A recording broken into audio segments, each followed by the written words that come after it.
time to tune in. Now another Sports Center, it's a movement.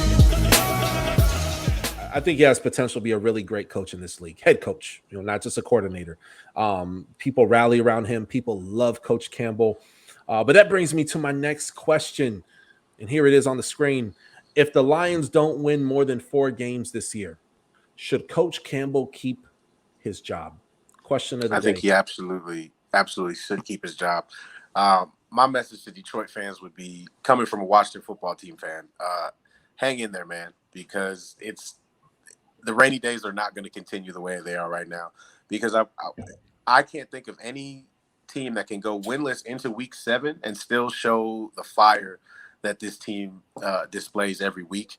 They just unfortunate bounces of the ball have resulted in a lot of these losses, and I feel for the pain that fan base is going through. But as far as Dan Campbell, I think releasing him after this would be a mistake, a horrible mistake, because that's the first coach that the team has really responded to, even though the wins and the losses don't show it. When you watch the game, you watch their interactions on the sideline, you can tell that these players play for that coach. And that one factor is huge in all levels of football, let alone the NFL. And I just think they just need a little bit more pieces, a little bit more juice, but the wins are definitely going to start to come. I think next year is when you really start to see the fruits of those labors for that team. But no, firing Dan Campbell would be a huge mistake. It would be you'd fall victim to recency bias if you did that. Absolutely. You hit it right on the head. And, we talked about this last week's episode, right? Mike said specifically, new coaches, the NFL tends to give up on them a little bit too quickly. You got to give these guys at least minimum 3 years. And I think,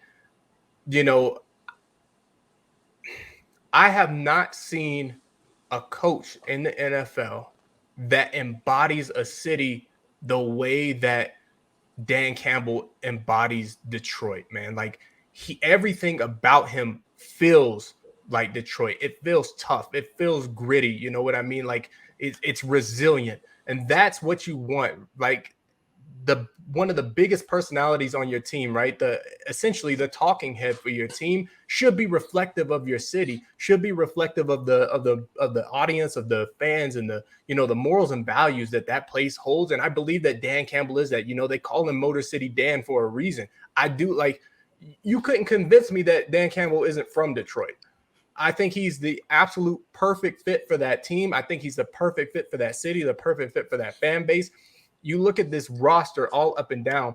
This is probably one of the most depleted rosters that Detroit has had in a while in terms of talent on both sides of the ball. Yet these players are still coming into work. They're still preparing like they have a winning record, like they have a chance of, competing for a playoff spot. And you can't buy that, man. Like, I don't know what y'all seen, but my NFL Bible said that when a team findeth a good head coach, he findeth a good thing. So Detroit, if you guys are ready to kick Dan Campbell out of town, like, I don't know what to tell you, man. Like, this is a match made in heaven. Yes, we know that there's got to be some other things that have to happen. But you guys, we talked about it last week, and I'm going to continue to say it until I'm proven wrong. I think that Brad Holmes, as you guys' new GM, he's longtime director of scouting, head of the scouting department for the Rams. You've seen what kind of jewels that he's been able to pluck out of the draft. Nobody wanted Cooper Kupp. We stole him in like the 3rd or 4th round out of Eastern Washington. Look at him now. Like, he's balling out. I mean, we've consistently been able to pull talent out of these later rounds and stuff like that. And that's how you build teams. Having that nice war chest, being able to go get some of those top tier players, right? Because they have some 1st round picks, some 2nd round picks. So, if you can hit on some of those later rounds, you definitely should be more prone to be able to hit on this. I think you guys are set up well from a front office standpoint, from a coaching standpoint. I know you guys got, I think, Aubrey Pleasant and everybody else is over there. They have such a great coaching staff there. If you're a Detroit fan, I know it's misery right now, but you got to be like optimistic about the future. The right people are in place to get you guys going. And I think if you don't see an uptick next year, right, I think then we really need to drill down into the situation, because Dan Campbell seems to think that Jared Goff can be serviceable. And I do think that Jared Goff can be serviceable. We've seen Jared Goff be serviceable for another team. Do I think he's the quarterback of the future needed to take Detroit to the next level and to finally lift them out of this darkness they've been living in for so long? No, they're going to need another Matthew Stafford type quarterback. but more importantly, they need to build the team around it first. And, you know, we talk about it a lot. You hear a lot of analysts talk about there's two ways to build a team, right? You either get a quarterback and then you build the team around that, or you build the team up first and then you find the quarterback and put him in the system, right? I think that's what we're going to see from Detroit. I think they're going to continue to get weapons, pieces on offense and the defense, and then they'll finally be able to either trade for their guy or end up drafting their guy, and that will be the future in Detroit. Yeah, this team, man, like I think if the best head coach they've had was Jim Caldwell, and they let him go way too soon. And Dan Campbell, man, like he's a baller, right? He definitely represents that city. But here's the thing, Lions fan, I do want to give y'all some hope. Y'all will get your first victory this weekend against the Philadelphia Siriannis, because they're kind of sliding the back way.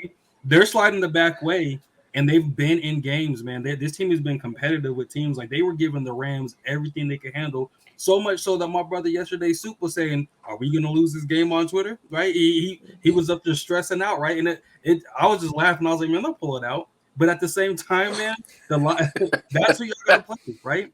The Lions are gonna be a team that's gritty, and I really 100% agree with the strategy. They got so many picks to get some weapons next year. I feel like they'll find a good one or two more solid a defined number one receiver. Right now, they already got T.J. Hockenson, who's a top 5 tight end, right?